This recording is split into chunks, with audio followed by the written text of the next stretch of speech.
Hello fourth year, কেমন আছো? আশা করি সবাই ভালো আছো। তো গতদিন তোমাদের লাইভ ক্লাসটা নিতে পারিনি, এবং জাস্ট একটা প্রশ্নের স্ক্রিনশট দিয়েছিলাম। আজকেও আমি লাইভে আসতে পারবো না, কারণ ওই সময়টাতে আমার অফিসের একটা কাজ পড়ে গেছে, যার জন্য লাইভে আসতে পারবো না। এই জন্য এখনই এই আগে ভাগেই সন্ধ্যার সময় একটা ভিডিও বানিয়ে তোমাদের গ্রুপে দিয়ে দিচ্ছি। সো আজকে আমি যে প্রশ্নটা নিয়ে আলোচনা করব সেটা হচ্ছে discuss Agamemnon as a tragic hero. Agamemnon একজন ট্র্যাজিক হিরো হিসাবে তাকে আমরা মূল্যায়ন করব। তার ক্যারেক্টারের ভেতরে ট্র্যাজিক হিরোর কোন কোন কোয়ালিটিগুলো আছে সেগুলো আমরা দেখব। তো চলো দেখি। আচ্ছা দেখো, এই যে প্রশ্নটা ট্র্যাজিক হিরোর, এই কোশ্চেনটা আসলে নেটেও আমি অত ভালোভাবে পাইনি, এমনকি বইতে তো নাই ডিরেক্ট। সো এইখানে একটা পিডিএফ পেয়েছি, সেই পিডিএফটাই ডাউনলোড করে নিয়েছি এবং সেটা নিয়ে আমি তোমাদের বুঝিয়ে দেওয়ার চেষ্টা করছি। এখানে বলছে who was the real tragic hero in Agamemnon. অ্যাগামেমননের মতো রিয়েল ট্র্যাজিক হিরোকে। সো এই প্রশ্নের আলোকে না পড়ে আমরা চিন্তা করব যে Agamemnon as a tragic hero, অ্যাগামেমননই যে tragic hero, real tragic hero, সেটা হিসাবে আমরা এখানে জানার চেষ্টা করব। সো একটু খেয়াল করে দেখো যে বলা হচ্ছে দিস এসে, দিস এসে বলতে এটা এসে, এসে আকারে কেউ একজন পাবলিশ করেছিল, সেই জন্য এখানে দিস এসে আছে। তো তোমরা দিস এসে না বলে এখানে বলবে যে ইন অ্যাগামেমনন। অর্থাৎ অ্যাগামেমনন যে স্টোরিটা, সেই স্টোরিটার কথা তোমরা বলবে যে ইন অ্যাগামেমনন, বা অ্যাগামেমনন, শুধু অ্যাগামেমনন হিসেবে বলতে পারো যে Agamemnon explore the reasons why Agamemnon was A tragic hero in the Agamemnon. আচ্ছা, এখানে তো শেষে ইন দ্য অ্যাগামেমনন লিখেই দিয়েছে, তাহলে আমরা এইভাবে লিখতে পারি যে অ্যাগামেমনন, মানে যেভাবে হয় আর কি, একটা ইন্ট্রোডাকশন। তোমরা যেহেতু ফোর্থ ইয়ারে তোমরা এটা বুঝবে, সো আমি আর বলছি না, একটা ইন্ট্রোডাকশন লিখবে, তারপরে এখানে লিখবা যে হচ্ছে এই রাইটিংয়ের ভেতরে আমরা এখন এক্সপ্লোর করব অ্যাগামেমনন যে একজন ট্র্যাজিক হিরো সেই হিসাবে। দ্বিতীয় লাইনে দেখো যে a tragic hero as stated by Aristotle. Tragic hero, যেটা অ্যারিস্টটল বলেছেন, must fall into the following criteria. Tragic হিরোর অবশ্যই এই জাতীয় ক্রাইটেরিয়া বা ক্যাটাগরির মধ্যে সে পড়বে। সে কী হবে? এ গুড অর ফাইন, অর্থাৎ ভালো হবে সে। মিনিং হাই স্ট্রেচার, অর্থাৎ তার একটা সোশ্যাল ডিগনিটি থাকবে, বা তার একটা সামাজিক মান মর্যাদা থাকবে, বা রয়্যাল ফ্যামিলির হবে এরকম। দেয়ার ফিটনেস, আচ্ছা, অফ ক্যারেক্টার, তার ক্যারেক্টারটাও হবে অনেক ভালো, এবং ভালো লাগার মতো character. They must be true to life, এবং তারা ট্রু টু লাইফ হতে হবে। ট্রু টু লাইফ বলতে তাদের যে লাইফের অ্যাকশানগুলি সেগুলো আমরা আমাদের বর্তমান লাইফের সাথে রিলেট করতে পারবো। সো এটাকে বলা হয় true to life. So true to life হবে। দে মাস্ট বি কনসিস্টেন্ট, তাদের আচার আচরণ, কথাবার্তা, তাদের ঘটনা প্রবাহ সব কিছু কনসিস্টেন্ট হতে হবে। তারা একটু পাগলামি করবে বা ফান করবে এরকমটা না। সো বলা হচ্ছে যে তাদেরকে কনসিস্টেন্ট হতে হবে। Necessary or probable to the plot, এবং তাদের যে অ্যাক্টিভিটিগুলো সেগুলো প্লটের সাথে প্রয়োজনীয় বা রেলিভেন্ট হতে হবে। They must be true to life but yet more beautiful. তারা ট্রু টু লাইফ হবে, ঠিক আছে, সচরাচর আমাদের লাইফের সাথে মিলবে, সেটা ঠিক আছে, কিন্তু তার চেয়েও বেশি কিছু হবে। অর্থাৎ ট্রু টু লাইফের চাইতেও বেশি কিছু হতে হবে, এবং তারা তাদের যে সোশ্যাল ডিগনিটি, তাদের যে সামাজিক মান মর্যাদা, এই সব কিছু মিলে তারা আমাদের চেয়ে আরও বেশি কিছু হতে হবে। They must have hamartia or error of judgement, তাদের অবশ্যই একটা হ্যামারশিয়া থাকবে অথবা এরর অর জাজমেন্ট থাকবে। হ্যামারশিয়া বা এরর অর জাজমেন্ট একই জিনিস। আমি যদি এটা আরও লুজ করে বলি, আরও যদি ক্লিয়ার করে বলতে চাই, তাহলে তাদের ক্যারেক্টারে একটা ভুল থাকবে, তারা একটা ভুল করবে, এবং সেই ভুলের কারণে, এবং সেই ভুলটাও করবে তারা এই জাজমেন্টের ভুলে, অর্থাৎ বিচার বিবেচনার প্রয়োগের ভুলে তাদের তাদের একটা ফল আউট ঘটবে, সেটার কথা বলা হচ্ছে। There must be a peripeteia. And peripeteia মানে কি? পেরিপাটি মানে হচ্ছে where where there is a change of fortune, অর্থাৎ তাদের ফরচুনের একটা চেঞ্জ হবে, অর্থাৎ পেরিপেটি থাকবে। পেরিপেটির ইয়েটা হচ্ছে যে ধরো তারা রয়্যাল ফ্যামিলির লোক বা সোশ্যাল ডিগনিটির লোক, কিন্তু তাদের ফরচুনটা সে সময় ভালো, বাট হঠাৎ করে এমন বাজে একটা ফরচুন হয়ে যাবে, তাদের জীবনটাই চলে যাবে, বা জীবন নিয়ে একটা সাংঘাতিক বাজে পরিস্থিতির সম্মুখীন হবে। সো এই দিক দিয়ে বলা হচ্ছে তাদের ফরচুনের বা তাদের ভাগ্যের একটা পরিবর্তন ঘটবে। দে মাস্ট হ্যাভ অ্যান অ্যানাগোরিসিস, তাদের একটা অ্যানাগনোরিসিস থাকবে, হোয়ার দে রিয়েলাইজ দেয়ার ফল্ট, এবং যে অ্যানাগনোরিসিসের মাধ্যমে তারা তাদের যে ফল্ট, তাদের যে ভুল, সেটা তারা বুঝতে পারবে। And we must have pity and fear. Pity and fear বলতে এখানে pity and over the character, তাদের ক্যারেক্টারের ভিতরে একটা পিটি অ্যান্ড থাকবে, অর্থাৎ তাদেরকে নিয়ে আমরা টেনশনে ভুগবো, তাদের যে ফল আউটটা ঘটবে, ফলের ফলে আমরা তাদেরকে নিয়ে আমাদের মন খারাপ হবে। সো এরকম একটা বিষয়কে বলা হচ্ছে পিটি অ্যান্ড ফিয়ার, বা যেটাকে আরেক ভাষায় বলা হয় ক্যাথারসিস। সেই ক্যাথারসিস থাকবে। সো এগুলো হচ্ছে একজন ট্র্যাজিক ক্যারেক্টারের ফিচার, যেমন এখানে যেগুলো দেওয়া আছে আর কি, এটা, এবং এটা অ্যারিস্টটলের পোয়েটিক্স যে বইটা রয়েছে সেটার মতে। সো এখন আমরা যেটা করব যে এই ক্যারেক্টারগুলোর ভেতরে, অর্থাৎ বিশেষ করে অ্যাগামেমননের ভেতরে এইগুলো আছে কিনা, এই কোয়ালিটিগুলো আছে কিনা, যদি থাকে তাহলে সে একজন real character, real tragic hero, আর যদি না থাকে তাহলে সে রিয়েল ট্র্যাজিক হিরো না। তাহলে আমরা এবার এটা নিয়ে চিন্তা করি, চলো দেখি, একটু আলোচনা করি যে ইন দিস এসে this criteria will be used to determine whether the following characters are the tragic hero of the play: Agamemnon, Clytemnestra এবং ক্যাসান্ড্রা। মানে তিনজনের উপরে এই ইয়েগুলো মানে অ্যাপ্লাই করতে যাচ্ছে এইগুলো। সো আমরা যেটা করব যে তিনটার উপরে না আলোচনা করে আমরা শুধুমাত্র অ্যাগামেমননের দিকগুলো দেখব, যে অ্যাগামেমননের হচ্ছে ক্ষেত্রে এইগুলো রয়েছে কিনা। সো এখানে আমরা যদি এবার দেখতে যাই তাহলে দেখব যে the context of the play is quite simple. এই প্লের, অ্যাগামেমনন যে প্লেটা, এটার যে কনটেক্সট, এটা যে প্রসঙ্গ, এটা খুবই simple. It has a simple plot, এটা একটা সাধারণ সিম্পল প্লট রয়েছে। Agamemnon sacrifices his daughter Iphigenia before the play. Agamemnon তার যে মেয়ে ইফিজিনিয়া, তাকে সে স্যাক্রিফাইস করছে গডের উদ্দেশ্যে। অ্যান্ড দ্য প্লে, মানে বিফোর দ্য প্লে শুরু হওয়ার আগে, মানে আগের ঘটনা আর কি এটা। This is for the war at Troy, এটা ট্রয়ের যুদ্ধের কারণে। And this is his tragic flaw, এবং এইটাই হচ্ছে তার ট্র্যাজিক ফ্ল, বা তার হ্যামারশিয়া, বা তার ভুল। After the war has ended he returns and this lead to his and Cassandra's death.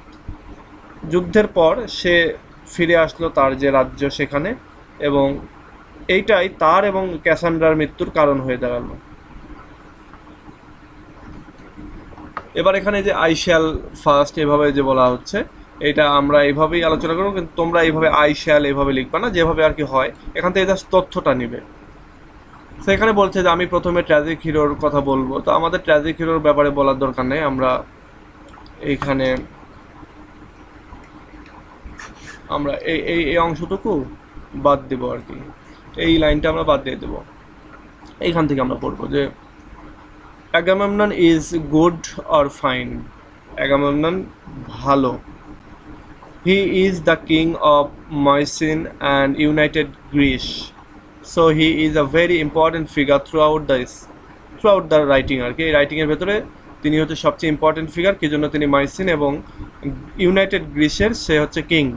Agamemnon is some ways has a good fitness of character, এবং কিছু দিক দিয়ে তার কিন্তু ক্যারেক্টারেরও ফিটনেস রয়েছে। যদি আমরা ক্যাসান্ড্রার দিক থেকে চিন্তা করি, সেদিক দিয়ে না চিন্তা করে বাকিটা লাইফে তার ক্যারেক্টার আর কি ভালো।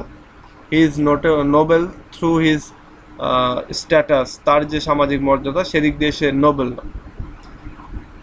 But constantly proud and selfish, কিন্তু একই সঙ্গে সে খুবই প্রাউড, খুবই গর্বিত এবং খুবই স্বার্থপর। He is also very true to life as he ascended from god and he treasures his protection and is always loyal to the gods to a point. বলা হচ্ছে যে তিনি ট্রু টু লাইফ, এবং তিনি হচ্ছে গডের দ্বারাই আর কি তার সিংহাসনে বসেছেন, এবং তিনি যে তার যে সম্পদ, সেই সম্পদটা তিনি প্রোটেকশন দেন, এবং একই সঙ্গে তিনি গডের প্রতি কিছু কিছু ক্ষেত্রে খুবই লয়াল, তিনি গডকে মেনে চলেন। গড বলতে এখানে গডের সবার কথা বলা হচ্ছে। Agamemnon is always consistent in himself through out the play, এবং এই প্লের পুরোটা সময় ধরে অ্যাগামেমনন হচ্ছে খুবই কনসিস্টেন্ট ছিলেন। He stays very arrogant through the play and he proud in himself but also very foolish.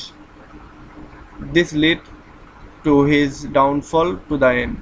এবং এই নাটকের ভেতরে এই যে গল্পটা, সেই গল্পটার ভেতরে প্রথম থেকে শেষ পর্যন্ত তিনি খুবই অ্যারোগেন্ট ছিলেন, তিনি খুবই প্রাউড ছিলেন তার নিজেকে নিয়ে, এবং একটু বোকাও ছিলেন, এবং যার ফলে যেটা ঘটলো যে তার সব শেষে এসে তার যে ডাউনফল, সেই ডাউনফলটা ঘটলো. Is very necessary to the plot because he had a price to pay ever since his sacrifice of Iphigenia.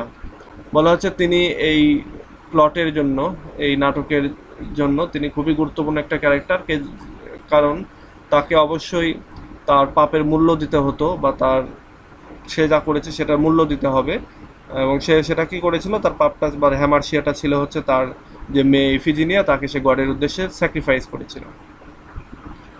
However, it could be stated that he was doomed ever since Tantalus had been given his own son in a soup and Artias gave his own brother. আচ্ছা, বলা হচ্ছে যে it could be stated, এটা বলা এখানে যেতে পারে যে তার যে এই যে ডাউনফলটা, এই ডাউনফলটা সেই ট্যান্টালাসের কাছ থেকে শুরু হয়েছিল, যে কিনা তার ছেলেকে সুপের মধ্যে দিয়েছিল, এবং আর্তিয়াস তার ভাইকে আর কি মেরেছিল, মানে তার ভাই যেটা Thyestes, the same kind of thing, মানে একই কাজ তারা করেছিল ট্যান্টালাস এবং আর্তিয়াস. Agamemnon was a very empowering man. Agamemnon খুবই পাওয়ারফুল ম্যান ছিলেন. He was the king he was the king after all, and this meant that he was very important to the people. Say king ছিল, এবং সে যেহেতু after all যেহেতু king, সেহেতু জনগণের কাছে তার একটা পজিশন ছিল, বা অনেক দামি একটা ক্যারেক্টার তিনি. They treated Agamemnon with respect and they are really happy to see him home again. This makes him more beautiful. Agamemnon মানে এই যে দেশের জনগণ তারা Agamemnonকে খুব রেসপেক্ট করত, এবং Agamemnon যে বাড়িতে ফিরে আসছে এটা তাদের কাছে অনেক কিছু ছিল, এবং এই বিষয়টাই Agamemnonকে অনেক আকর্ষণীয় বা বিউটিফুল করেছিল. বিউটিফুল বলতে এখানে চেহারার সৌন্দর্য না, এখানে তার যে ক্যারেক্টার বা তার যে মহিমান্বিত অবস্থা সেটাকে আর কি. His fault lies in the house of Artias, and the sacrifice of Iphigenia just reignites the curse that lies over the house. তার যে ফল্ট ছিল, সেই ফল্টটা ছিল হচ্ছে বা নিহিত ছিল এই আর্টিয়াসের যে অ্যাট্রিয়াসের যে হাউস, সেই হাউজের ভেতরেই, মানে হাউজের একজন সদস্য হিসেবে তার জন্য ফলটা যেন অবধারিত ছিল. এবং আরেকটা কাজের কারণে যেটা ঘটলো সেটা হচ্ছে যে ইফিজিনিয়াকে সে যেহেতু স্যাক্রিফাইস করলো, এবং এই দুইটা অভিশাপেই মূলত তার মানে এই যে তার যে ফ্যামিলি, সেই ফ্যামিলির উপরে ছিল. এবং তার যে পেরিপেটি আগামেমননের, সেটা হচ্ছে ইজ হিজ হোম কামিং, তার হোম কামিংটাই হচ্ছে তার একটা পেরিপেটি, ভাগ্যের পরিবর্তন. And then his murder because he dies for the reason that he killed his own daughter to go to war. And the anger of Clytemnestra from this means that his fortune changes at this point. এবং সে যে বাড়িতে আসলো, বাড়িতে আসাটাই তার একটা পেরিপেটি, এবং এরপরে যেহেতু সে তার মেয়েকে মার্ডার করে সে স্যাক্রিফাইস করেছিল, এবং এইটার কারণে তাকেও আর কি শেষ পর্যন্ত মরতে হলো, এবং ক্লাইটেমেনিস্ট্রার যে রাগ, সে রাগে পড়তে হয়েছিল. এবং এর ফলে যেটা ঘটলো, এই সামগ্রিক সব কিছুর ফলে তার যে ফরচুনটা চেঞ্জ হয়ে গেল. সে রাজা রেসপেক্টেড ম্যান, কিন্তু যখন সে বাড়িতে আসলো তার বউয়ের রোশানলে পড়লো, এবং পড়ে তার ডাউনফল ঘটলো. This is really a catharsis because Agamemnon's life is taken, and this purifies the death of Iphigenia to a certain extent. বলা হচ্ছে যে এটা রিয়েলি একটা ক্যাথারসিসের ব্যাপার, অর্থাৎ পিটিয়ান ফেয়ারের ব্যাপার, যে আগামেমননের লাইফটা চলে গেল, অর্থাৎ তাকে হত্যা করা হলো যেহেতু, এবং এইভাবে আসলে ইফিজেনিয়ার যে মৃত্যু, সেটার একটা যেন পবিত্রতা পেল বা পিউরিফাই হলো. We also feel pity and awe for Agamemnon after his death because Clytemnestra took away Agamemnon's humanity. আচ্ছা, আমরা একটা পিটিয়ান ফেয়ার বা পিটিয়ান অ ফিল করি আগামেমননের জন্য তার মৃত্যুর পরে, কি জন্য Clytemnestra আসলে অ্যাগামেমননের যে হিউম্যানিটি সেটাকে নষ্ট করে দিয়েছিল। To the Greek, being caught in that kind of trap was something that would happen to an animal, not a human. গ্রিকদের কাছে এই ধরনের যে কাহিনীটা এটা মূলত অ্যানিমেলদের ক্ষেত্রে ঘটতে পারে, বাট মানুষের ক্ষেত্রে ঘটতে পারে না, এরকম একটা বিষয় আর কি। আচ্ছা, এবার এই রাইটিং অনুযায়ী তোমরা যদি নিচের দিকে পড়ো বা আমরা যদি নিচের দিকে পড়তে থাকি, তাহলে আমরা দেখতে পাবো যে অ্যাগামেমননকে আসলে রিয়াল ট্র্যাজিক হিরো বলা হচ্ছে না, এর চেয়ে ক্লাইটেমিনিস্ট্রাকে বেশি ট্র্যাজিক হিরো বলা হচ্ছে। সো কেননা ক্লাইটেমিনিস্ট্রা যে প্রতিশোধটা নিয়েছে এটা আসলে তার নিজের মেয়ের প্রতিশোধ, নিজের মেয়েকে হত্যা করা হয়েছে, এর ব্যাপারে প্রতিশোধটা আসবে, এটা সাধারণ একটা বিষয়। সো এরকম একটা বিষয় থেকে অ্যাগামেমননকে আসলে রিয়েলি ট্র্যাজিক হিরো বলা হচ্ছে না। সো আমরা যতটুকু আলোচনা করলাম এই সবগুলো শর্ত আসলে ঠিকই আছে অ্যাগামেমননকে ট্র্যাজিক হিরো করার মতোই, কিন্তু তারপরেও যদি রিয়েলি ধরা হয় যে রিয়েলি সেই ট্র্যাজিক হিরো কি না, তাহলে সে ট্র্যাজিক হিরো না। কেননা ক্লাইটেমিনিস্টার তার যে ওয়াইফ, তার যে ক্যারেক্টার সেটা আরও বেশি কষ্টের। সো এদিক দিয়ে বলা হচ্ছে যে সে রিয়েল ট্র্যাজিক হিরো না। আমরা যদি এবং এই কথাটা এখানে বলা হচ্ছে, আমরা যদি এটা নিয়ে একটু আলোচনা করি যে the only reason he is not tragic hero is because he has no recognition of what he did or anagnosis, অর্থাৎ তিনি যে ভুলটা করেছেন, এটা যে পাপ করেছেন, এই অনুশোচনা বা এই পাপের যে রিকগনিশন এটা তিনি করে যাননি, এটার তার আগেই তাকে মেরে ফেলা হয়েছে। তার মানে এই দিক দিয়ে হচ্ছে সে হচ্ছে রিয়াল ট্র্যাজিক হিরো না। He was stupid enough to think that he had done nothing wrong and being so bold did not bode well with him with Clytemnestra for him with ক্লাইটেমিনিস্ট্রা।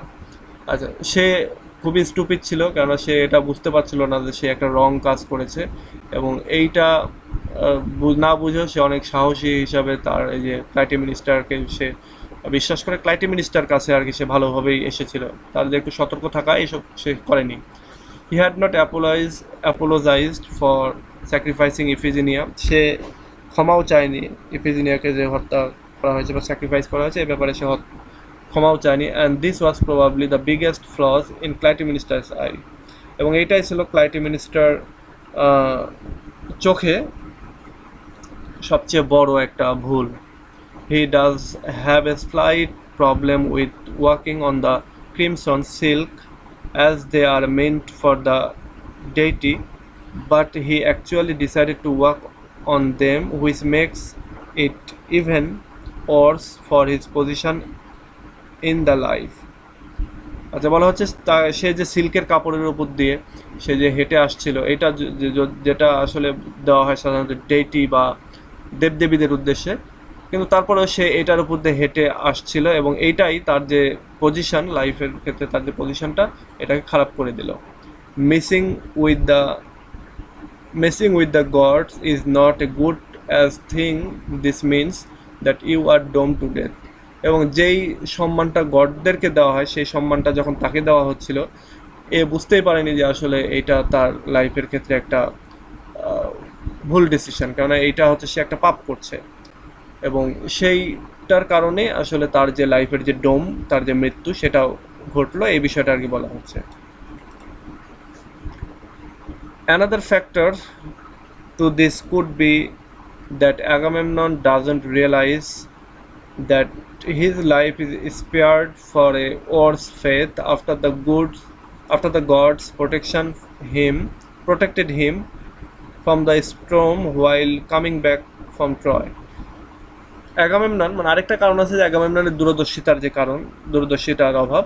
Agamemnon realise করতে পারেনি যে his life is spared, তার life যে spared হয়ে আছে, বা যেটা বলা যেতে পারে স্পেয়ার্ড বলতে বল্লমের মুখে যে পড়ে আছে, একটা খারাপ যে ফেতের সম্মুখীন, যে সে এটা রিয়েলাইজ করতে পারেনি, এবং সে আরও কনফিডেন্ট ছিল যে যেহেতু একটা বাজে স্টর্ম, বাজে একটা ঝড়ের কবল থেকে সে গড তাকে রক্ষা করেছে, সো তাকে মানে আর কোনো কিছুতেই সে মরবে না, বা এরকম বাজে একটা তার ভাগ্য হবে না, এই ব্যাপারে সে কনফিডেন্ট ছিল।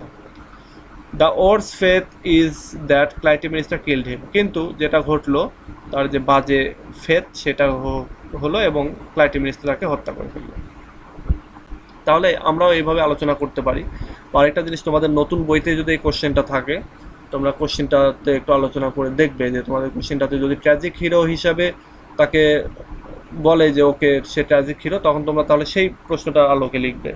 আর যদি দেখো যে না, তাকে সেখানেও বলা হচ্ছে যে সে রিয়েলি ট্র্যাজিক হিরো না, তাহলে তোমরা এইখান থেকে আমি যতটুকু আলোচনা করলাম এখান থেকে তোমরা আইডিয়া নিতে পারো, নিয়ে তোমাদের বইয়ের সাথে মিক্স করে দুইটা মিলে লিখতে পারো। আর এই যে এখানে যদি এই কথাটা আবার আসে যে who is the real tragic hero, Clytemnestra, Cassandra নাকি অ্যাগামেমনন, তখন কিন্তু এই পুরো প্রশ্নটাই খুবই প্রাসঙ্গিক একটা প্রশ্ন, এবং তখন কিন্তু তোমরা এটা পুরোটাই লিখতে পারো বা পড়তে পারো। সো আমি আর আলোচনা করছি না, কি জন্য এইটুকুই হচ্ছে অ্যাগামেমনন সম্পর্কে আলোচনা। সো এইটুকুই আমি আলোচনা করলাম, আর এটা আমি তোমাদের গ্রুপে শেয়ার করছি, এবং একই সঙ্গে আরও একটা পিডিএফ যেটা তোমাদের গ্রুপেও শেয়ার করব, আবার আমাদের যে মেইন গ্রুপ সেখানেও শেয়ার করব। জাস্ট ওখানে কিছু ইনফরমেশান নেওয়ার জন্য তোমরা ওটা পড়তে পারো। এটা বাংলাদেশের ব্র্যাক ব্যাংকের একজনের তৈরি করা। সো আমি সেটা তোমাদের সাথে শেয়ার করছি। ওটা একটা থিসিস পেপার প্রায় 100 পেজের। সেখান থেকে তোমরা ট্র্যাজিক হিরো বা ট্র্যাজিক হিরোর বিভিন্ন কোয়ালিটি সম্পর্কে তোমরা ওখান থেকে একটা আইডিয়া নিতে পারবে। জাস্ট পিডিএফটা তো ওপেন করে তাহলে তোমরা পড়তে থাকো। সো ঠিক আছে, আজকে পর্যন্তই। আমি আবারও বলছি, আজকে গতদিনে তোমাদের ক্লাস নিতে পারিনি, আজকেও নিতে পারছি না, কারণ একটু পরে আমার অফিসিয়াল একটা কাজ করতে হবে। এবং শুধু এটাই না, আজকে সারা রাত্রি হয়তো আমাকে অফিস করতে হবে। সারাদিনও করেছি, সারা রাত্রি করতেও একটা গুরুত্বপূর্ণ কাজ আর কি। সো এই জন্যই হচ্ছে আমি তোমাদের ক্লাসটা ভিডিও আকারে নিলাম। আর নেক্সট রবিবারে আবার তোমাদের ক্লাস যথারীতি ইনশাল্লাহ হবে। তো ঠিক আছে, আজকে পর্যন্তই। তোমরা এই প্রশ্নটা নেক্সট দিনে লিখে দেওয়ার চেষ্টা করো, আর গত দিনের প্রশ্নটা আজকে লিখে দেওয়ার চেষ্টা করো। তো ঠিক আছে, আজকে পর্যন্তই। পরবর্তী ক্লাসে আবার কথা হবে। আল্লাহ হাফেজ।